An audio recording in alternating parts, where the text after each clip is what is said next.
بسم الله الحمد لله والصلاة والسلام عليك على رسول الله رب اشرح لي صدري ويسر لي أمري واحلل عقدة من لساني يفقهوا قولي أعوذ بالله من الشيطان الرجيم بسم الله الرحمن الرحيم আচ্ছা আমরা এখানে সার্কিট ব্রেকার মোটর আমরা শুরু করেছি এগুলোর ক্লাসিফিকেশন দেখলাম তারপর হলো কি এয়ার ব্লাস্ট তারপর হলো কি তোমার চেঞ্জ করি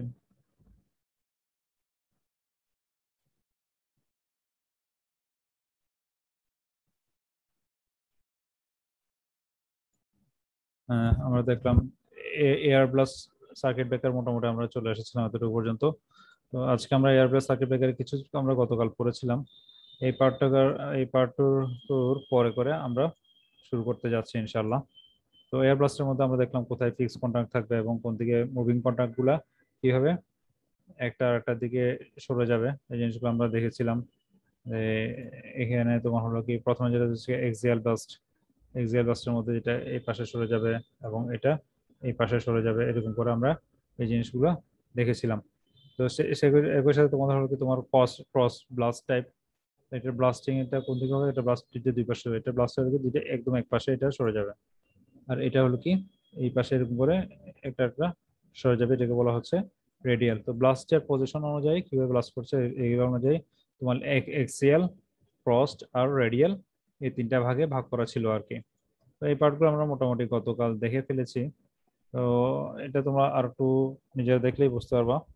তো ক্রস ব্লাস্টের মধ্যে এখানে পরের দিকে তোমার কিছু ছবি টবি দিয়েছে এক্সিএল বাস্টারটা কেমনে তোমার স্প্রিং গুলো কিভাবে এই এক্সিএল বাস্টার মধ্যে তোমার পরে ছবি দিয়ে দেখা যাচ্ছে কেমনে পিস্টনের সাথে কেমনে বাল্ব গুলার লাগানো থাকে এবং হলো কি তোমার আইসোলেটরের মাধ্যমে কেমনে তোমার নর্মাল এয়ারের মধ্যে ক্লিয়ারেন্স গুলো হয়, এগুলো তোমার এখানে পরে ছবি দিয়ে বোঝানো দেওয়া হয়েছে। এবং সেম ভাবে ক্রস ব্লাস্টের মধ্যে তোমরা হলো কি তোমার আর্ক স্প্লিটারের মধ্যে দিয়ে কেমনে ওরকম একটা ভুস করে, যেটা কালকে একটা সাউন্ড দেখালাম, ওগুলোর মধ্যে কেমনে এয়ার ব্লাস্ট গুলো কেমনে ক্রস ব্লাস্টের মাধ্যমে বের হয়ে যায়, তারপর হলো কি এয়ার ফ্লোটা কোন দিকে যায়, এগুলো তোমার আলাদা করে ছবি করে এগুলো দেয়া আছে।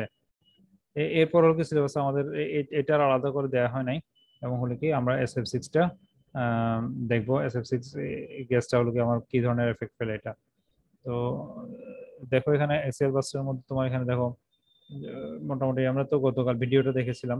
তো এখানে আর্কিং চেম্বারটা থাকবে, তার যে পিস্টনটা থাকবে, মুভিং কন্ট্যাক্টটা থাকবে, ক্লোজিং স্প্রিং, এবং স্প্রিং এর সাথে তোমার আর্ক বাল্ব আর রিজার্ভারের মধ্যে যে রিলেশনশিপ গুলো আছে এগুলো এখানে নর্মাল কন্ডিশনে কিরকম থাকবে।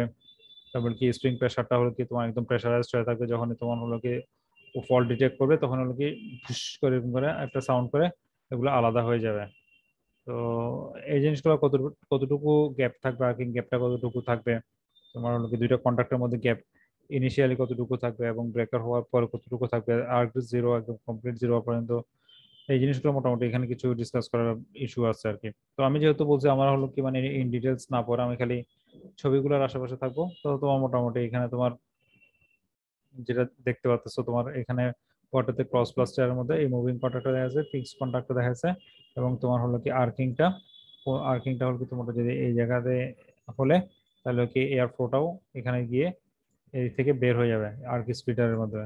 তাহলে হলো কি তোমার এটা যেটা ব্লাস্ট যেটা বললাম আমাকে, যেহেতু ক্রস ব্লাস্ট একটা আরেকটার উপরের মধ্যে হবে, তো এখানের মধ্যে তাহলে তোমার যে লেংথ অফ আর্ক এবং হল কি এটার কুলিং থ্রোটা একটু তাড়াতাড়ি হবে আর কি। তো ওরা রেডিয়ালটা আর এখানে আলাদা করে কিছু করে না, এবং SF6 এরপর ডিসকাস করেছে ওরা। তো SF6 এর প্রথম দিকে যে কথাগুলো বলছে ওগুলো যদি তোমার একটু দেখো, ঠিক আছে। মুভিং চেম্বারটাতে তোমার হলো কি একটা মুভিং চেম্বার থাকবে আর কি, তোমার আর্ক চেম্বার থাকবে। তো ওখানের মধ্যে তোমার কন্টাক্ট গুলো কেমনে থাকবে এবং হলো কি একটু ডিফারেন্ট অ্যারেঞ্জমেন্ট আর কি, মোটামুটি সবকিছুই একই, যেটা ভেকুয়ামের মধ্যে দেখলাম, তোমার আর্ক ব্লাস্টের মধ্যে দেখলাম। তারপর হলো কি এখন স্যার ডিফারেন্ট একটা মিডিয়াম দিয়ে আমরা দেখবো, এবং কি SF6 সালফার হেক্সাক্লোরাইডের যে গ্যাসটা ওটা কোন দিকে ইনলেট করে ঢোকানো থাকবে এবং এটা কন্ট্রাক্টের সাথে কি ধরনের কি রিয়েকশন করবে, এবং হলকে আমরা আগে যে অ্যাডভান্টেজ ডিসঅ্যাডভান্টেজ গুলো করছিলাম যে কোনটার কার্বনাইজেশন বেশি বাড়ে কমে, কোনটা ভালো হবে না হবে, এই জিনিসগুলো এখানে আবার রিপিটেটিভ করা হয়েছে খালি হলো কি SF6 কেসের জন্য আর কি। তো স্বাভাবিকভাবে কিছু তো অ্যাডভান্টেজ আছেই, যেন হলো কি তোমার SF6 ব্যবহারের মানে মেনটেনেন্স কস্টটা অনেক কম এগুলো। একটু ছবিটা দেখাই এখানে, SF6 এর মেনটেনেন্স কস্টটা অনেক কম। তারপর হলো কি তোমার নন ইনফ্লেমেবল হবে, যেটা আগে ধরে যাওয়ার একটা ইস্যু আছে, ওই জিনিসগুলো এখানে কভার আপ করা হয়েছে। তারপর হলো কি ময়েশ্চার প্রবলেম গুলো যেগুলো থাকে না, তোমার কেউ খুব তাড়াতাড়ি বৃষ্টি বাদলের মধ্যে অথবা তোমার হলো কি শীতের এরিয়াতে খুব ফাস্ট ময়েশ্চার এসে যায়, ওই ওই জিনিসগুলো এখানে ওভারকাম করা যায় আর কি। তারপর হলো কি তোমার যেগুলা হাই এয়ার ব্লাস্ট তো আমরা বলছি, এই রেঞ্জগুলো তোমরা একটু মনে রাখবা। এয়ার ব্লাস্ট কিন্তু 110 প্লাস এর জন্য ওগুলার ওই কেভির জন্য ইউজ করা হয়েছে। তো SF61 মোটামুটি মিডিয়াম রেঞ্জ যেগুলো আছে 70 থেকে 80 রেঞ্জের, 80 কিলোভোল্টের রেঞ্জের মধ্যে যেগুলো আছে ওখানের মধ্যে এগুলো ইউজ করা যায় আর কি। একই সাথে তোমার কিছু ডিসঅ্যাডভান্টেজও আছে এখানের মধ্যে, যেহেতু তোমার হলো কি গ্যাস গুলো বারবার ভর্তি করতে হয়, SF6 গ্যাস দিয়ে বারবার ভর্তি করতে হয়, ওগুলো এক একটা ইস্যু এখানে। এবং হলো কি এই সার্কিট ব্রেকার 115 থেকে 30 কিলোমিটার মানে একটা রেঞ্জের মধ্যে ইউজ করা যায় আর কি, ওগুলো একটা লিমিটেশন। এই রেঞ্জের বেশি হলেও কিছু সমস্যা দেখা যায়, একদম কম হয়ে গেলেও কম রেঞ্জের ভোল্টেজের জন্য ইউজ করতে গেলেও কিছু সমস্যা দেখা যায়। তো এগুলো কিছু লিমিটেশন আছে, স্বাভাবিকভাবে পারফেক্ট হওয়া তো কিছু সম্ভব না। এরপর কনস্ট্রাকশন কিছু করছে তোমরা একটু, আমি যে কথাগুলো বলছি মোটামুটি এগুলাই, যেহেতু তোমরা অলরেডি বুঝে গেছো, তোমরা মেইন পারপোজটা কি বুঝে গেছো। তোমরা হলো একটা ইলেকট্রিক্যাল সার্কিট ফোল্ডার থাকবে ওখানে, কারেন্ট থাকবে, কারেন্ট ক্যারি করবে। তো এবং কারেন্ট ক্যারি করে ওখান থেকে তোমার কেমনে হলো কি আর্কিংটা কোথায় হবে, তারপর হলো কি ফিক্স কন্ডাক্টের টিপস গুলো কিরকম হবে, তারপর হলো কি SF6 গ্যাস গুলা মানে এগুলোর প্রাইস কেমন হবে, এই জিনিসগুলো মোটামুটি এখানে ডিটেলস আলোচনা করা হয়েছে। এবং হলো কি কোনটা অক্সিলারি সিস্টেম, কোনটা মেইন সিস্টেম। তো তোমরা আশেপাশে যদি ছবির আশেপাশে থাকার চেষ্টা করো, এর চেয়ে বেশি দরকার নেই আর কি, আমার এত ইন ডিটেলস এগুলো দরকার নেই। এবং ওয়ার্কিং প্রিন্সিপালের মধ্যে কোন প্রেসার মানে কত, ঠিক আছে টোটাল কত প্রেসারের, কি প্রেসারের মধ্যে তোমার গ্যাস দিবে, এগুলো কিছু জিনিস এখানে আলোচনা করছে। তো এত স্পেসিফিক আমার দরকার নাই, আমি আসলে তোমাদের মার্কিং করছি যারা করছে ওটা দেখতেও তোমরা বুঝতে পারবা, যারা নিজের আন্ডারস্ট্যান্ডিং থেকে লিখছো, আমি ওদেরকে আসলে মার্কিং দিচ্ছি, দেখে দেখে বই থেকে লিখে ফেলছো, ওই জিনিসটাতে আমি আসলে কম পছন্দ করি না। নিজের ভাষায় লিখছে, ওরাই মার্কিং গুলো পাইছে। তো এটা কিন্তু আমি কিন্তু তোমাদের কোশ্চেনের মধ্যেও লিখে দিচ্ছি জিনিসগুলো, নিজের ভাষায় লিখবা, নিজে কি বুঝছো এটা দেখে দেখে দেখে বই থেকে তো সবাই লিখতে পারে, আন্ডারস্ট্যান্ডিং থেকে লিখা যেটা লিখো ওইটাই হচ্ছে আসল লেখা। ঠিক আছে, তাহলে অ্যাডভান্টেজ ডিসঅ্যাডভান্টেজ যেগুলো বলে ফেললাম, এরপর আমরা চলে যাবো ভ্যাকুয়াম সার্কিট ব্রেকারের মধ্যে। তো এটা আমাদের SF6 পর্যন্ত শেষ হয়ে গেল। এরপর vacuum oil circuit breaker contracts আর সুইচ গিয়ার কম্পোনেন্টস, এটা করলে আমাদের মোটামুটি চ্যাপ্টার 19টা শেষ হয়ে যাবে। তো তোমাদের যেহেতু কুইজের মার্কস মোটামুটি বেশ ভালোই আছে, তো যারা মনে করো আবার দিতে চায় ওদেরকে হয়তো আমি আরেকটা সুযোগ দিব, এটা অ্যাসাইনমেন্ট টাইপ বা একটা ওইরকম কিছু একটা হয়তো চান্স আমি আরেকবার দিব আর কি। ঠিক আছে। উম, তাহলে বেকুন সার্কিট ব্রেকারটাতে আমরা আসি। বেকুন এটা এটা অ্যাডভান্টেজ ডিসঅ্যাডভান্টেজ যেগুলো আমরা পড়লাম, বেকুন সার্কিট ব্রেকারের তো একটু ফিগারটাতে আসি। আহ, ঠিক আছে। তো একটু স্বাভাবিকভাবে একটু ডিফারেন্স দেখতে পাচ্ছ তোমার SF6 এর থেকে, তোমার কনস্ট্রাকশনটা অনেক ইজিয়ার, কিন্তু তোমার হলো কি এখানে কতটুকু ভ্যাকুয়ামের মধ্যে কি ভ্যাকুয়াম কতটুকুর মধ্যে এটা ইউজ করা হবে এবং কি পরিমাণ তোমার স্ট্রেংথটা থাকবে, এগুলো এখানে একটা বিগ ইস্যু। ডাইলেকট্রিক স্ট্রেংথ, যেহেতু আমরা এই ডাইলেকট্রিক স্ট্রেংথ কথাটা বারবার বলতেছি, যে কারণে এটা হলো কি কারেন্ট জিরোতে তাড়াতাড়ি নিয়ে আসার জন্য খুব হেল্পফুল করে, ডাইরেক্ট স্ট্রেংথ অনেক বড় ম্যাটার। সো কন্ডাক্টের আশেপাশে কত ডাইরেক্ট্রিক স্ট্রেংথ কত থাকতেছে, এটা একটা বিগ ইস্যু। একই সাথে তোমার হলো কি তোমার কিছু থিওরিও এখানে ফলো করে, এখানে ফিল্ড এমিশন থিওরি নামে একটা থিওরি আছে, এটা তোমার এখানে একটু এটার কথাবার্তা ওরা দু একবার রিপিট করছে এখানে, যেটা তোমরা একটু পড়লে দেখবা। কি কারেন্ট ডেন্সিটি তোমার কত ডেন্সিটি কিরকম থাকে, এটাও তোমার আর্কের উপর একটা বড় এফেক্ট ফেলে। তারপর হলো কি তোমার সেম আগে বাকি জিনিসগুলো আগের মতো, তোমার প্রিন্সিপাল কনস্ট্রাকশন আর হলো কি ওয়ার্কিং প্রিন্সিপাল নিয়ে কাজ করছে। তো প্রিন্সিপাল তো মোটামুটি তোমার হলো কি দেখতেছো ভ্যাকুয়াম দিয়ে ইউজ করবে, ডাইরেক্টিং এর স্ট্রেংথ তোমার ভ্যাকুয়ামের মধ্যে থাকবে। তো ডাইরেক্টিং এর স্ট্রেংথ আর ভ্যাকুয়ামের হিসেবে সেই হিসেবে একটা বড় অ্যাডভান্টেজ পাবো যে আমরা, ঠিক আছে, আর কারেন্টটা তাড়াতাড়ি জিরো হতে পারবে। তো এই টার্মগুলো যেগুলো আমি বলতেছি না, যেগুলো দেখবো হলো কি ঘুরে ফিরে এই জিনিসগুলো এখানে বারবার ইউজ করা হয়েছে, ডাইলেক্ট্রিক স্ট্রেংথ, কারেন্ট জিরো করে ফেলা, তারপর আয়োনাইজেশন, তারপর হলো কি তোমার কন্টাক্ট ম্যাটেরিয়াল, এই যে তারপর হলো কি তোমার মানে ইনসুলেটিং বডি, তারপর হলো কি বাইরে বুশিং। তো এই টার্মগুলো যদি তোমরা বারবার রিপিট করে কোনটা কিভাবে আসছে এগুলো যদি একটু রিপিট লিখে দিতে পারো তাহলেই হবে। ঠিক আছে, এই মানে পয়েন্ট পয়েন্ট করে দিতে পারলে তো আরো ভালো। তারপর হলো গিয়ে এই আর্কিং গুলো কেমনে হলো গিয়ে কত তাড়াতাড়ি এক্সটিংগুইশ হচ্ছে, কত তাড়াতাড়ি ভেপারিং হয়ে যাচ্ছে, এবং হলো কি শিল্ডের মধ্যে কেমনে কি এফেক্ট ফেলতেছে, এই জিনিসগুলো তোমরা আলোচনা করবে আর কি। এই সবগুলোতেই তোমার মোটামুটি এগুলোই আলোচনা করছে, এর বাইরে কিছু নাই। তো ডিফারেন্ট ব্রেকারের এই একই জিনিস টার্মগুলাই ওরা বারবার রিপিট করছে এখানে।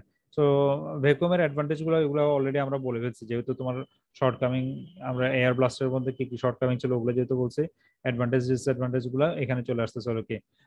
কারণ এনার্জিটা অনেক লো এনার্জি হলে তার হলো কি তাড়াতাড়ি কারেন্ট জিরো হবে, এবং হলো কি ফায়ার হ্যাজার্ড গুলো থাকে না, যেগুলো হলো কি তোমার এয়ার ব্লাস্টের মধ্যে যেগুলো একটা ইস্যু ছিল। এবং হলো কি লঙ্গার লাইফ থাকে ভ্যাকুয়াম, স্বাভাবিক একটা ভ্যাকুয়াম হলে তো ওখানে একটা গ্যাস টেস বারবার দিতে হচ্ছে না, ওগুলো একটা লঙ্গার পিরিয়ড থাকবে এগুলো। এবং এগুলো রেঞ্জ গুলো হলো কি তোমার মোটামুটি ডিস্ট্রিবিউশন রেঞ্জের মধ্যে আর কি, উইদিন 30 কেবির আশেপাশের মধ্যে ভ্যাকুয়াম সার্কিট গুলো প্রচুর ইউজ হয়। 30 থেকে 50, 66 কেবি, 33 কেবি, এগুলো তো সবগুলোতে ভ্যাকুয়াম গুলো ইউজ করে আর কি। তো এই যে দেখতেছো এই টার্ম গুলা মোটামুটি সবগুলো একই রিপিটেড হচ্ছে বিভিন্ন ব্যাকগ্রাউন্ডের জন্য। এরপর আমাদের মোটামুটি শেষের দিকে যে চ্যাপ্টারটা আছে ভ্যাকুয়াম সার্কিট ব্রেকার, এটা সুইচ গিয়ার কম্পোনেন্টের মধ্যে আমরা চলে আসছি। তো এই সুইচ গিয়ার কম্পোনেন্টের মধ্যে তোমার আসলে এই বুশিং, কন্ডাক্টর, তারপর গ্যাস বাবেল গুলো যেগুলো আছে এই জিনিসগুলো নিয়ে কথাবার্তা বলছে। এবং হলো কি তোমার এই কন্টাক্ট, এখন আমরা দেখবো হলো কি ডিফারেন্ট টাইপের কন্টাক্ট গুলো দেখবো, টিউলিপ টাইপের, তারপর হলো কি তোমার ওয়েজ কন্টাক্ট, তারপর হলো কি তোমার বাসবার কন্টাক্ট, বাসবার এবং এগুলো কন্টাক্ট, তারপর হলো কি মানে বাট টাইপের, তারপর হলো কি তোমার হলো কি একটা সিস্টেমের মধ্যে কেমনে হলো কি কোথায় লোডিং থাকবে, কোথায় এই ধরনের ট্রান্সফরমারের সাথে কেমনে কোথায় ব্রেকার গুলো থাকবে, এগুলোর পজিশন গুলো নিয়ে কিছু কথাবার্তা বলছে। এবং হলো কি এই যেমন হলো কি স্ট্রাইকিং ভোল্টেজের যে কথাগুলো আমরা বারবার বলতেছিলাম, এই টার্মগুলো জানা রাখবে। ট্রিপল আরভি, তারপর কি কিউমুলেটিভ স্ট্রাইকিং ভোল্টেজ, এই কথাগুলো এখানে রিপিট হয়েছে। যেহেতু টেকনিক্যাল টার্মগুলো এখানে মোটামুটি আগেরগুলোতে তেমন কোনো টেকনিক্যাল টার্ম এখানে ছিল না, এখন এখানে যেগুলো আমরা পড়তেছি এখানের মধ্যে সুইচ গিয়ার কম্পোনেন্টসে দেখবে বেশ কিছু টেকনিক্যাল পার্ট চলে আসছে। তো স্বাভাবিকভাবে আমরা তো এই ইকুয়েশন যেগুলো আছে ওগুলোতে আমরা অত বেশি আহ, ঢুকবো না।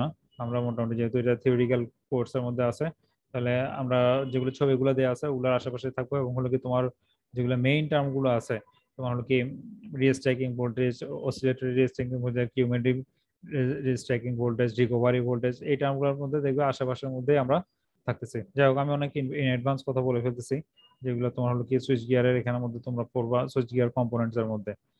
তো যে কথা আমি বললাম এখানে সুইচ গিয়ার কম্পোনেন্টস এর প্রথম মধ্যে কি কি আছে দেখো।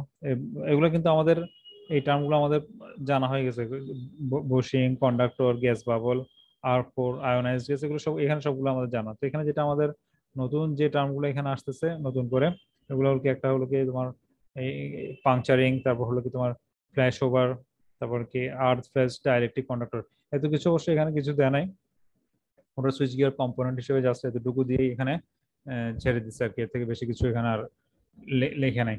তো আমি তাহলে তোমার মানে যেহেতু বারবার বলছি আমি ছবিগুলোতে ফোকাস করে ওগুলো আশেপাশে যা আছে ওগুলাই দেখে যাচ্ছি। তো এখানে সার্কিট ব্রেকার এটাতে আমি আর রিপিট করছি না, যে রিপিট করছি না কারণ এখানে তোমার যে কথাগুলো লেখা আছে এখানে ফ্ল্যাশ ওভারিং, এই কথার মধ্যে তোমার যখন কখন পাংচারিং হচ্ছে তখন ওকে জাস্ট পাংচারিং এর আগে আগে তোমার ফ্ল্যাশ ওভার, পাংচার মানে গাড়ির চাকা পাংচারিং যে যেরকম হয় না, এটা একই জিনিস এখানে।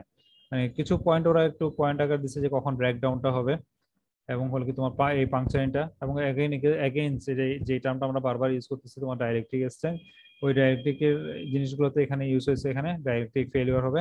তো এবং হলো কি বুশিং এর উপর একটা ইনসুলেটিং ম্যাটেরিয়াল, বুশিং এর ইনসুলেটিং ম্যাটেরিয়ালের উপর একটা এফেক্ট করবে। এবং এর পরপরই হলো কি তোমার ফ্ল্যাশ ওভার বা পাংচারিং, এটার থ্রুতে তোমার হলো কি কন্ডাক্টরটা এক্সপোজ হয়ে যাবে। এই কথাগুলো এখানে ওরা রিপিট করছে এখানে। তো খুব বেশি না, এক দুই লাইনে রিপিট করছে। এর থেকে বরং আমার সার্কিট ব্রেকার কন্ট্যাক্ট এগুলো ইম্পর্টেন্ট। টিউলিপ টাইপ কন্ট্রাক্টস, এগুলো হলো কি টিউলিপ টাইপ করছে একটা মুভিং মুভিং আর ফিক্স কন্ট্রাক্ট আমরা বারবার বলতেছি। তো ওখানে দেখো একটা হলো কি টিউলিপ টাইপ, প্রথমটা হলো কি টিউলিপ টাইপের, এবং পরেরটা হলো কি তোমার ফিঙ্গার এন্ড ওয়েজ টাইপের, ফিঙ্গার এন্ড ওয়েজ কন্ট্রাক্টস। ঠিক আছে, এটা দেখো ফিঙ্গার, একটু ধরে রাখছে মতো আঙ্গুল দিয়ে ধরে রাখছে মতো মনে হচ্ছে, এটা আর একটা ওয়েজ টাইপের। তো দেখো এই যে ডট ডট ডট যেগুলো দেওয়া আছে এখানে তোমার আর্কিং ক্রিয়েট হচ্ছে। তো একটা টিউলিপ টাইপ আর একটা আর্কিং টাইপ। তো যখন ক্লোজ থাকবে তখন এটাকে বলছে টিউলিপ টাইপ, আবার যখন লেগে থাকবে তখন এটাকে বলছে, যখন মানে সেপারেট হয়ে যাবে কি ওটাকে বলছে ফিঙ্গারের ওয়েজ টাইপ বলতেছে। তারপর এরপর বাট টাইপের বলা হয়। বাট এমনিতে বাংলা করলে যেটা হলো কি মানে পশ্চাৎ দেশ বলে আর কি, বাটের বাংলা হলো কি পশ্চাৎ দেশ। এটা দেখতে ব্যাক সাইডের মতো আসে সেজন্য এটাকে হলো কি তোমার একটা নাম দিচ্ছে হলো কি বাট কন্ট্রাক্টস। ঠিক আছে, বাট কন্ট্রাক্টস আসলে আরো বড় বড় টাইপের আছে বাট কন্ট্রাক্টস। এই কন্ট্রাক্ট গুলো টাইপের নিয়ে আমি নিজেও অনেক এক্সপেরিমেন্ট করছি, ডিফারেন্ট টাইপের শেপ বানায় বানায় তারপর এক্সপেরিমেন্ট গুলো করছিলাম। একদম এই টাইপের শেপ গুলো আমি আলাদা করে বানাই তারপর করছি। আরো বড় করে ছবিগুলো দেখানো যায় ওগুলা। তো গোল্লা টাইপের আছে, যে tulip contact, tulip contact airbus টাইপের মধ্যে এগুলো আসলে এই মেল ফিমেল টাইপের মধ্যে থাকে, একটা বড় বড় লেগে যায়। তারপর এটা আর কি টিউলিপ কন্ট্রাক্ট দেখা SF6 এর মধ্যে, moving contract, stationary contract, arcing contract. ঠিক আছে, তো এটা হলো কি আবার পাশাপাশি এরকম তিনটাও থাকে, দুইটা তিনটা করে জিনিসগুলো এভাবে লেগে থাকে।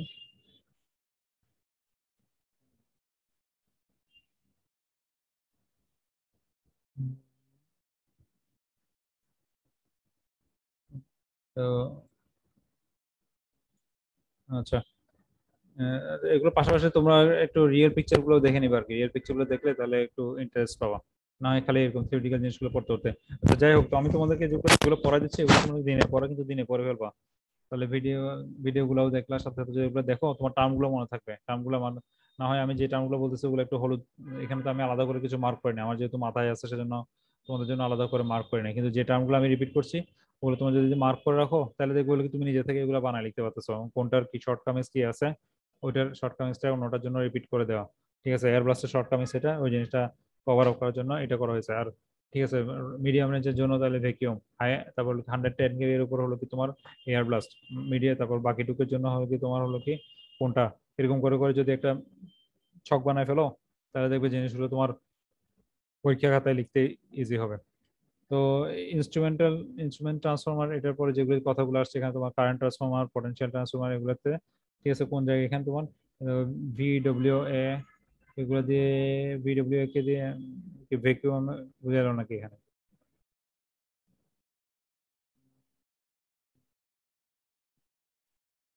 না, আলাদা করে কিছু লিখে দেয় না, VWA দিয়ে কি লিখছে এটা কিছু লিখে দেয় না ওরা।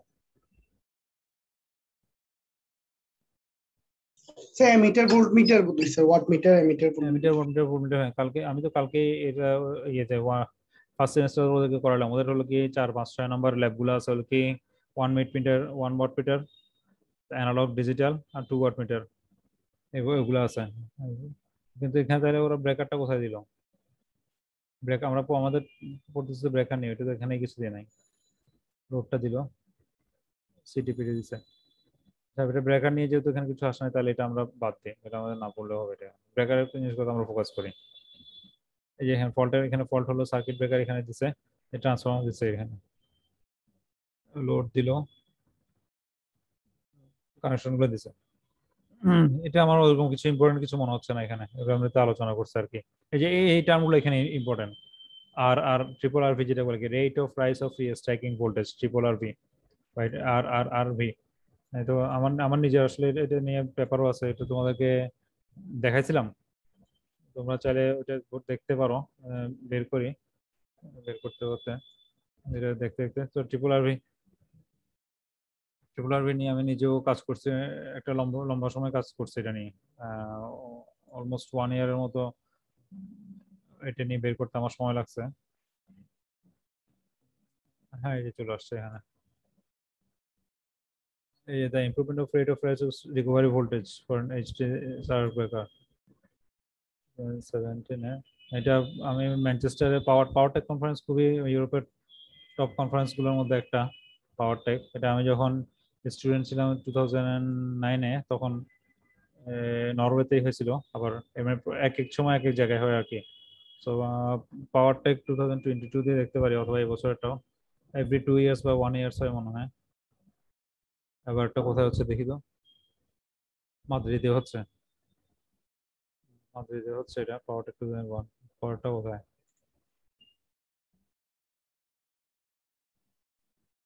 এটাই মনে হয় 22 পাওয়ারটা, পাওয়ারটা দেখা যায়। আর ট্রনহেমে বেক করতেছে আবার মনে হয়, পাওয়ারটা 2022 ট্রনহেমে মানে আমি যেখানে ছিলাম আর কি, এই নরওয়ের যে ইউনিভার্সিটিতে। তো হ্যাঁ, বেশ বড় কনফারেন্স। আমি আমি যদিও এটাতে অ্যাটেন্ড করি নাই, এটা আমার প্রফেসর অ্যাটেন্ড করছিল, আমার প্রফেসর গিয়ে প্রেজেন্ট করে এসেছিল।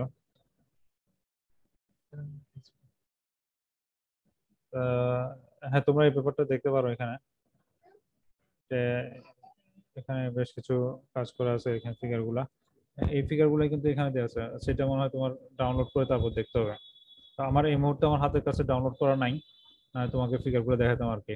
আচ্ছা, তারপর দেখি আমি পাই নাকি এটা ডাউনলোড করতে করতে, আমার কথাগুলো বলতে বলতে তোমাকে ট্রিপল আরবির এগুলো যদি দেখায় তাহলে তোমরা একটু পাশাপাশি ইন্টারেস্ট লিঙ্কটা পাবা।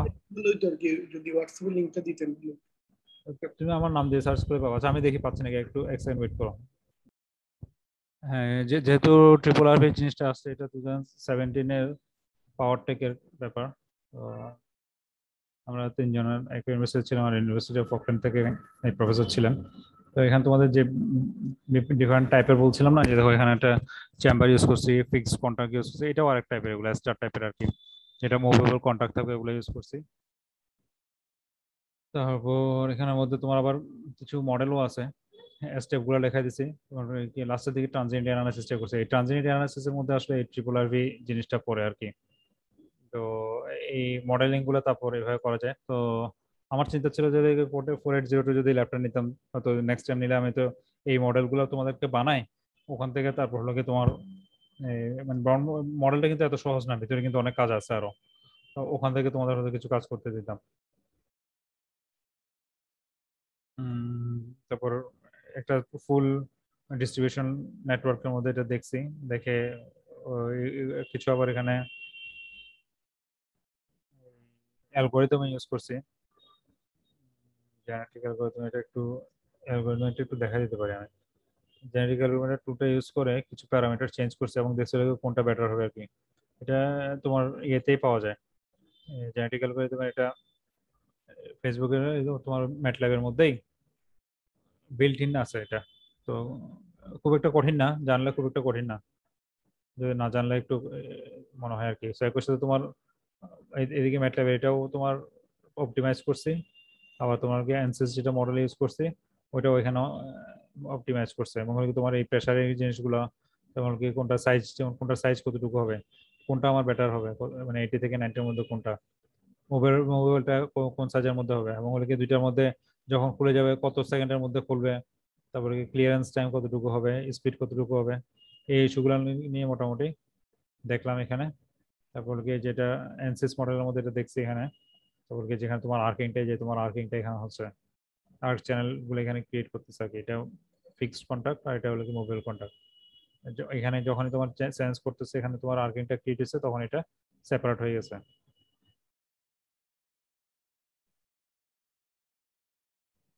হুম। তারপর এই যে দেখো, এটা আস্তে আস্তে গ্রো করে এখানে। প্রথম দিকে তোমরা, প্রথম দিকে ট্রিপল অনেক বেশি ছিল এটা। তারপর এটা যখনই তোমার মধ্যে সে থেকে গেছে, এটা আস্তে আস্তে কমানো শুরু করছে, এখানে একটু কমছে, পরটাতে গিয়ে আরো কমে আসছে, পরটাতে গিয়ে আরো কমে আসছে। আচ্ছা। তারপর হ্যাঁ, এগুলো স্টেপ বাই স্টেপ দেখানো হলো কি আর্কিং হয়েছে, তারপর একটু সেপারেট হলো, পরটাতে গিয়ে আরো সেপারেট হলো, এবং আর্কিং চেয়ার, আর্কিং গুলো এখানে দেখানো হয়েছে। ডিফারেন্ট ফেজ গুলো দেখা যাচ্ছে, আর্ক ইন্ট্রোডিউস, মিড সাইকেল, তারপর কি কারেন্ট জিরো এক্সটিংগুইশ হয়েছে। এবং হলো কি এটা হলো কি, যেটা টেস্ট বেড স্কিম যেটা ইউজ করা হয়েছে, দেখো হলো কি ওগুলো হলো কি তোমার 1200 এম্পিয়ার পর্যন্ত আর কি। তো 1200 এম্পিয়ার মানে হিউজ কারেন্ট, হিউজ কারেন্ট প্রয়োগ করে তারপর দেখানো জিনিসগুলো দেখা হয়েছে আর কি। এবং হলো কি এটা থার্মোগ্রাফিক ক্যামেরা দিয়ে তোমার হলো কি যেখানে মধ্যে আর্কিং গুলো হচ্ছে, ওখানটা থার্মোগ্রাফিক ক্যামেরা দিয়েও দেখা হয়েছে। আবার আবার তিনটা ওভারঅল এক্সপেরিমেন্টাল অ্যান্সেসার ম্যাটল্যাবের মধ্যে তিনটার কম্পারিজনটাও দেখানো হয়েছে। তো হ্যাঁ, কিছু চ্যালেঞ্জ তো ছিলই, তবে এখন মনে হচ্ছে এগুলো আসলে অনেক পাতলা কাজ, মানে আমার হয়তো বেশি দিন লাগবে না, তখন তো আমার রিসার্চ কাকে বলে এটা না জানার কারণে অনেক লম্বা সময় লেগে গেছে। কিন্তু এখন করতে দিলে হয়তো এত সময় লাগবে না, মানে এখন করলে আর কি। আচ্ছা। হ্যাঁ, তাহলে দেখো এই জিনিসগুলো, এই যে বারবার এটা দেখালাম এখানের মধ্যে তোমার এই যে ত্রিপুরা এখানের মধ্যে তোমার এই যে রিস্ট্রাইকিং ভোল্টেজ গুলো থেকে যাচ্ছে বারবার, এগুলোকে ক্লিয়ারিং করাটা এটা একটা বড় চ্যালেঞ্জ এখানে। তো আমি যে f = 1/2 স্কয়ার রুট বলেছি, এগুলো তোমাদের জানা জিনিস কিভাবে কিভাবে করো। তাহলে কি recovery voltage, natural frequency of oscillation, এগুলো কেমনে ওভারল্যাপ করবে, তারপর কি কারেন্ট চপ করে উপরে এই জিনিসটাকে কমায় ফেলা। এই জিনিসটা তো এখানে এসে আমরা মোটামুটি স্কিপ করতে পারি। আর যেহেতু আমরা বলছি যেহেতু এটা নিয়ে তোমাদের কোনো ম্যাথও নাই এখানে, ম্যাথ কি দিছে কোনো, না রিলেটেড কোনো ম্যাথ তো হ্যাঁ পরে দিয়ে গিয়ে দিছে একটা, কি কি ম্যাথ দিছে একটু দেখি। নর্মাল কারেন্ট দিয়ে দিছে, ক্যাপাসিটি দিল, না এখানে রেটিং বের করতে দিছে, খুব একটা কঠিন কিছু না খালি। তারপর ম্যাক্সিমাম ভোল্টেজ বের করতে দিছে। আচ্ছা, ম্যাথের জন্য আমরা তাহলে আরেকটা ক্লাস রাখি, আমরা লাস্টে এটা একটা ম্যাথ আছে এখানে, আজকে তো মোটামুটি এটা নিয়ে ফেললাম। এই লাস্টের একটা পার্টের জন্য তাহলে আমরা আরেকটা ক্লাস রাখি, এটা করলে আমাদের ব্রেকার পার্টটা শেষ হয়ে যাবে। তো আমাদের তোমাদের যেটা বলছিলাম মোটামুটি 4-5টা ক্লাস লাগবে, তো আমরা 4টা ক্লাসে তো হলো, এখন মনে হয় 4টা ক্লাস হচ্ছে বলে না ব্রেকের, আজকে হ্যাঁ 4 নম্বর ক্লাস, নাকি 3 নম্বর, হ্যাঁ 3 নম্বর। প্রথম ক্লাসে তো আমরা এরকম পড়ি নাই, জাস্ট কি আছে দেখছিলাম। তো আরেকটা ক্লাস লাগবে আর কি, আমরা ম্যাথের জন্য, ম্যাথের এই পার্টটার জন্য আরেকটা ক্লাস রাখি। এরপর এখানে যে রিস্ট্রাইকিং ভোল্টেজ, রিকভারি ভোল্টেজ, তোমরাও আর একটু দেখে আসো, এই জিনিসটা আমরা আর একটু ইন ডিটেলস আলোচনা করতে পারবো। এরপর আমরা এই প্রোটেকশনের জিনিসগুলোতে চলে যাবো, বাস প্রোটেকশন, এগুলো তো একটু মেহতার বইয়ের একটু বাইরের থেকে কিছু জিনিস আছে, ওগুলো দেখতে পারলে ভালো। মেহতার বইয়ের বাইরেও line protection, transformer protection, alternate protection, তারপর নিউরাল গ্রাউন্ডিং, শেষের দিকে গিয়ে সিলেবাস একটু বড় হয়ে গেছে। তো আমি দেখবো এখান থেকে কিছু যদি আমরা কভার করতে না পারি তাহলে কিছু জিনিস হয়তো বাদ দেবো আর কি। আদারওয়াইজ আমাদের হয়তো আরো 4 সপ্তাহের মতো লাগবে, 4 থেকে 5 সপ্তাহের মতো লাগবে আর কি জিনিসগুলো কভার করতে। ঠিক আছে তাহলে ইনশাল্লাহ আজকে তাহলে এতটুকুতে রাখি। কোনো কোশ্চেন আছে নাকি বলো, কোশ্চেন আছে কোনো? কোশ্চেন না থাকলে তো সমস্যা, তাহলে আমি কোশ্চেন আসসালামু করবো। আলাইকুম হ্যাঁ বলো। স্যার। ওই যে স্যার আমরা অনেক একটু কম পাইছিলাম স্যার, ইয়াতে মিডে যতটুকু আশা করছিলাম স্যার একটু কম পাইছি। আমাকে নক করো, কোনটাতে কত কম পাইছো বলে দেবো, আমাকে পার্সোনালি নক করো, ঠিক আছে? জি স্যার। পার্সোনালি নক করো আমাকে, আমি বলতে কোনটাতে কম পাইছো